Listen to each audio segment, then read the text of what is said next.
दरम्यान दौंडच्या बैठकीमध्ये सुनेत्रा पवार यांनी एक सूचक विधान केले। अजित पवारांनी सांगितले आपल्या विचारांचा खासदार द्या, आता यावरून काय समजायचे तुम्ही समजा, असं सुनेत्रा पवार म्हणाल्या। दरम्यान बारामतीत सुप्रिया सुळेंच्या विरोधात आता सुनेत्रा पवार उभ्या राहतील अशी चर्चा सुरू झालेली आहे। कारण सुप्रिया सुळे यांच्या मतदारसंघात दौरा असताना बारामतीमध्ये ठिकठिकाणी आता सुनेत्रा पवार विकास कामांचे उद्घाटन करतात।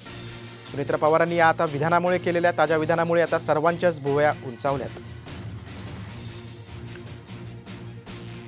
दादा म्हणाले आपल्या विचारांचा खासदार द्या, यावरून तुम्ही काय ते समजा, असं सुनेत्रा पवार यांचं सूचक विधान आहे। त्यामुळे आता बारामतीतून लोकसभा मतदारसंघात लोकसभा निवडणुकीमध्ये सुनेत्रा पवार याच अजित पवार गटाच्या उमेदवार असतील हे निश्चित झालेलं आहे।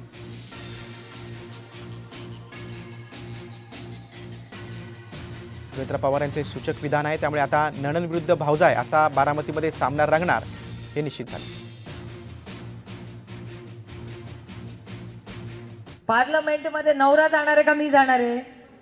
नवऱ्यानी कॅन्टीन मध्ये बसायचं, माझा नवरा येत नाही, पण ज्या नवऱ्याला उत्साह आहे ना त्यांनी यायचं पार्लमेंट मध्ये। बायको आत गेली की कॅन्टीन मध्ये बसायचं पर्स घेऊन। मी आता जी मतं मागते ती मेरिटवर मागते आणि मी मतं मागते, सदानंद सुळेला मतं मागायला फिरवत नाही। गाववाडी वस्तीवर मी फिरते आणि असंच असलं पाहिजे।